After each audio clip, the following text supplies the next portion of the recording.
Chapitre 308 Je vous prendrai. Tous les avions ont déclenché leur bombardement. Malgré la puissance de feu écrasante, les murs créés par les démons étaient solides et difficiles à repousser. Pour une raison quelconque, la vitesse à laquelle les myriades de démons se déversaillaient semblait augmenter.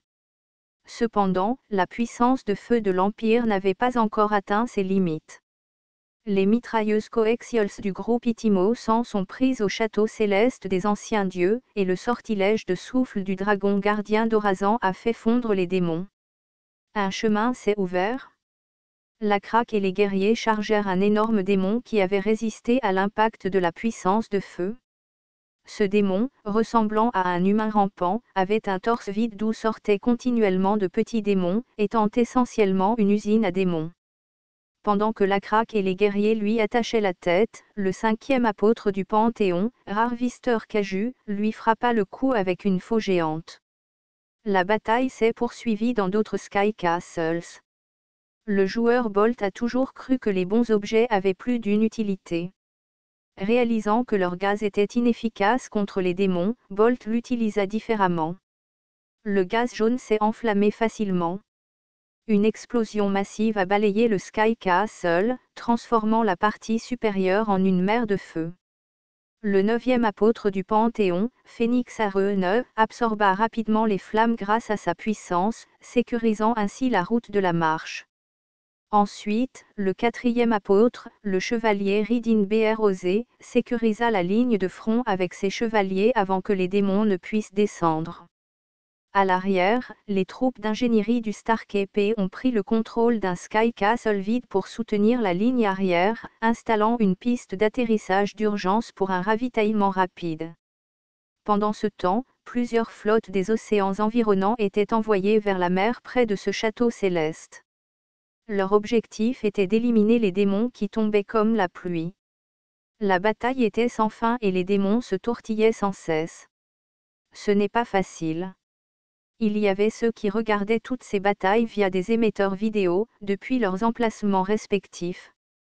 C'était gênant de se regarder à travers des écrans sombres et exigus, mais cela ne les dérangeait pas.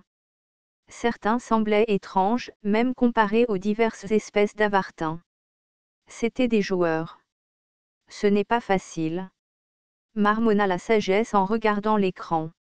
La sagesse est restée dans une planque préparée par l'Empire. Dans un coin de la planque, divers équipements de communication étaient installés en désordre, permettant de communiquer avec des joueurs d'autres régions. Wisdom a rejoint l'appel de groupe tardivement, pensant que les joueurs se contenteraient de bavardages insignifiants, comme c'était leur habitude, et son hypothèse n'était pas loin. Krampus, allongé avec des collations sur l'écran, a déclaré. « Et Noah, n'était-il pas avec toi ? Il s'est rendu dans un hôpital universitaire local pour un examen volontaire. Oh. Est-il malade ? Non, il est curieux de connaître les changements physiques provoqués par la causalité. J'ai failli me laisser entraîner. Droite. Le repos est le meilleur. Pensez grec comme à des vacances. RD en est à son 3e jour de festival. Cependant, tous les joueurs n'ont pas montré la même attitude que Krampus. Sur un autre écran, Human Tracker a déclaré. Ne devrait-on pas prévoir une opération de secours ? Le nombre de démons apparaissant augmente. Ce n'est pas seulement la quantité. Leur puissance augmente également, ce qui rend de plus en plus difficile de s'y frayer un chemin avec le temps. La sagesse l'a souligné. Human Tracker, c'est illogique. Moi ? Nous avons déjà convenu que nous ne pouvons rien faire à ce stade. Vous êtes juste anxieux, et la raison pour laquelle vous ne le savez pas, c'est parce que nous ne sommes plus des dieux. Human Tracker hocha la tête, acceptant apparemment ce point. Krampus prit une collation et la secoua. Pourquoi ne manges-tu pas quelque chose de savoureux et ne stresses-tu pas ? Vladimir, le robot à l'île monoculaire, rit et dit. De la nourriture. C'est intéressant. Mangez-vous de l'huile ? Comme vous pouvez le constater, oui. Human Tracker s'enfonça plus profondément dans leur chaise. Je ne suis pas intéressé. Wisdom réalisa que l'ambiance parmi les acteurs de ce réseau de communication n'était pas bonne.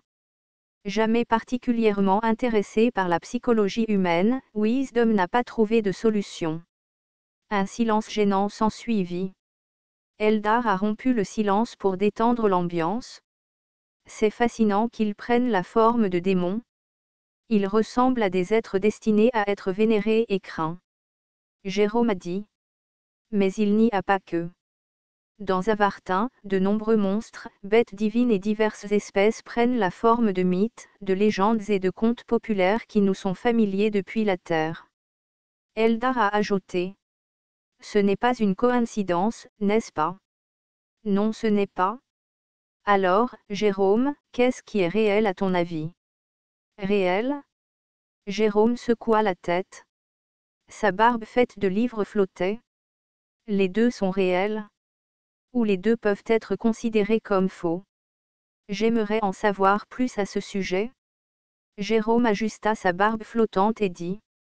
Si l'explication des mondes possibles infinis est correcte, alors il existe certainement une possibilité que des entités ayant des apparences similaires existent dans deux mondes différents.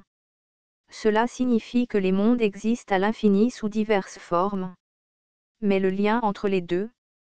Cela doit être dû à un être avec une telle intention. Jérôme a continué. Nous avons déjà rencontré un tel être à Avartin, n'est-ce pas? Nommé Aldin.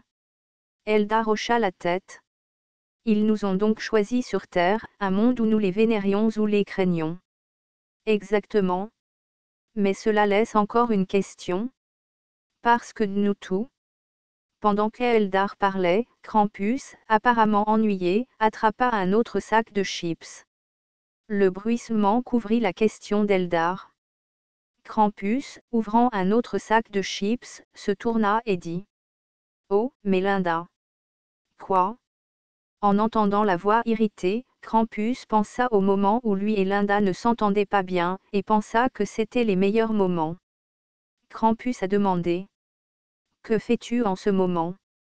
Tu ne vois pas? Linda ouvrit ses yeux bien fermés et releva la tête, mais elle ne lâcha pas ses mains jointes. Je prie. Krampus était sur le point de rire par réflexe, mais tomba ensuite dans une profonde réflexion, réfléchissant. Krampus a demandé à Linda. Qui priez-vous? Je ne sais pas. Je le fais juste. Peut-être, les apôtres. Attendez. La sagesse? Krampus regarda la sagesse. La tête de la sagesse bougeait lentement. Ouais. C'est une bonne idée. Prier. La sagesse lui joignit les mains. N'est-ce pas la seule chose utile que nous puissions faire dans cette situation? Les autres joueurs se regardèrent puis joignirent les mains. Eldar était le plus rapide et Human Tracker était le plus lent. Linda a repris sa posture de prière précédente. Elle pressa ses sourcils froncés contre ses mains jointes, l'air plus sérieuse que quiconque. Je devrais prier Hégémonia. Si Nebbiolo échoue, la guerre est la seule chose à laquelle faire confiance. Astérisque astérisque astérisque au sommet d'un château céleste, le dieu de la guerre monté sur un cheval noir décapité a vérifié ses points de foi. Les points de foi augmentent considérablement. Est-ce à cause de ce château céleste? Le Sky Castle Hégémonia indiqué était le Starcape. De manière ennuyeuse pour Hégémonia, le drapeau du royaume de l'Union était également accroché au-dessus de la salle du haut comité du Starcape, indiquant l'affiliation passée du Sky Castle, ce qui semblait être une moquerie pour Hégémonia. Indépendamment de ses sentiments, Hégémonia a vu les transmissions transitant par Starcape atteindre les satellites en orbite autour d'Avartin. Cette guerre était diffusée dans tout l'Avartin. Désormais, l'Empire aurait appris le retour du dieu de la guerre et sa lutte contre les myriades de démons. Même ainsi, le montant est élevé.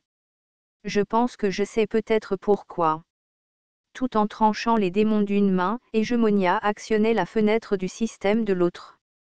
Des statistiques détaillées sur l'acquisition de points de foi sont apparues et elle a rapidement lu les informations nécessaires. Bien sûr. Le Panthéon et ses dieux avaient disparu à cause de la chute. Ainsi, l'Empire lui-même avait perdu la foi. À ce moment-là, 3 joueurs revinrent, ne laissant que 3 dieux auxquels l'Empire pouvait croire. Beaucoup capturèrent les scènes de guerre, conduisant naturellement à croire en la guerre. À cette époque, l'hégémonie était le dieu suprême d'Avartin. Avez-vous prévu cela aussi, nébuleuse? Si c'était le cas, c'était extrêmement désagréable. L'hégémonie n'aimait pas être un pion dans le jeu de quelqu'un d'autre, mais elle n'avait pas l'intention d'abandonner ce pouvoir. Je vais en profiter autant que je peux. Hégémonia a d'abord été confuse d'apprendre que les démons ne donnaient presque aucun XP. Cela signifiait que la plupart de sa stratégie planifiée était inefficace. Mais lorsque la Craque et Stark épée sont apparus, les possibilités se sont élargies, et maintenant, avec le rétablissement de la foi, elle avait confiance en ses chances. Tant qu'elle ne tombait pas, si vous ne revenez pas à temps, j'emmènerai tous vos partisans au Pays Rouge. Hégémonia laissa Kazaa donner un coup de pied dans les airs et leva son épée bien haut. Écoutez, gardien d'Avartin. Les flammes de laine colère s'élevèrent. L'hégémonie était parfaitement préparée. À l'appel de Langriwan, non seulement Salkey, mais aussi les apôtres vaincus de Langriwan se sont élevés au-dessus du Sky Castle. Le deuxième apôtre, Ankard, avec ses proches, le gobelin dérangé Bunda, le tueur de dragons, le loup-garou Aruga Rob et le commandant Alma Alois, se tenaient derrière l'encolère. La guerre fait rage contre les lâches qui évitent la douleur et ne se battent pas. Puis le troisième apôtre de Langriwan, l'Étla of Radiance, remua son corps massif et se leva. Ô colère! Les apôtres du Panthéon crièrent avec respect. La guerre fait rage contre ceux qui craignent le changement et négligeant leurs responsabilités. Des cris éclatèrent de la part des apôtres, des guerriers et de Stark épée. À cette époque, chaque soldat de l'Empire était un adepte du dieu de la guerre. La guerre fait rage contre ceux qui ne souhaitent pas mourir aujourd'hui. Non, désormais l'Empire tout entier croyait à la guerre. Tous ceux qui regardaient à travers les écrans émetteurs étaient furieux contre l'être insolent qui prétendait être leur ancien propriétaire. De tels êtres n'avaient jamais été autorisés à Avartin, ni dans le passé ni aujourd'hui. Une voix du champ de bataille dit : Guerre ? Accordez-nous l'opportunité de nous joindre à votre colère. Juste avant que l'encolère ne charge les démons, elle dit : S'il te plaît, meurs. Aujourd'hui, je vais vous emmener tous au Pays Rouge. Puis la guerre a fait irruption dans la myriade de démons. Suivez les romans actuels sur